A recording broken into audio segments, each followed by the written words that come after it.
Friends இப்போ பார்த்தோன்னா இந்த சேலை வந்து நம்ம துடைக்க போகிறோம். வாங்க எப்படி துடைக்கலான்னு பார்க்கலாம்.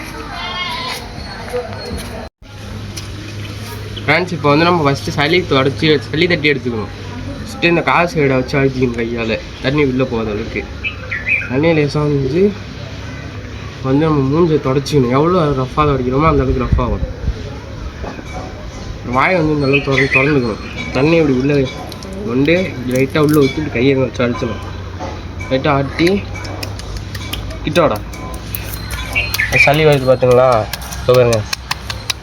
ஏன் சளி ரொம்ப இப்போ வேகமாக தட்டக்கூடாது, இப்படி லைட்டாக தட்டணும். வந்து நம்ம சளியை வழித்து கீழே போட்டுட்டு தண்ணி லைட்டாக ஊற்றணும். அப்புறம் வந்து நம்ம இப்படி துடைக்கணும் கழுத்தில். பாருங்க ரோஸாக தெரியுதா?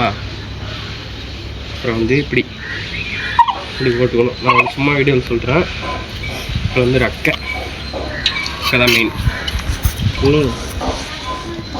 தண்ணி ஜல்லி வச்சுக்கணும். ஜல்லி இப்படி தொடச்சி அப்புறம் வந்து கால் போடணும். இது வந்து ஒரு 30 போட்டுக்கலாம். அடுத்த இந்த சைடு அப்படியே இதே மாதிரி தான் லைட்டாக அந்த ஆயில் தெளிச்சுட்டு இப்படி வரும். இப்படி போட்டுக்கிட்டு இப்படி போடணும். அப்புறம் வந்து இப்படி வச்சுக்கணும். நமக்கு தண்ணி எடுத்து இதில் ஒரு 30 போட்டுக்கோங்க. அதே மாதிரி தான் இந்த சைடு இப்படி போட்டுக்கோங்க. அப்புறம் இங்கே கிட்ட வாங்க. அப்புறம் இங்கே வந்து தம்மை குறைக்கணும். குறைச்சிட்டு இப்படி கையில் தண்ணி அள்ளிக்கிட்டு வைக்கணும்.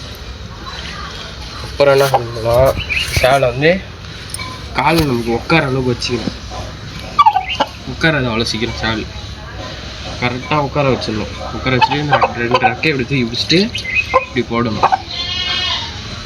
போட்டு அப்புறம் இப்படி 30 போட்டுங்க. ரெக்கை கால் எல்லாம் போட்டுங்க. அவ்வளோதான். ஃப்ரெண்ட்ஸ் சப்ஸ்கிரைப் பண்ணுங்கள், நம்ம சேனலில் சப்போர்ட் பண்ணுங்கள்.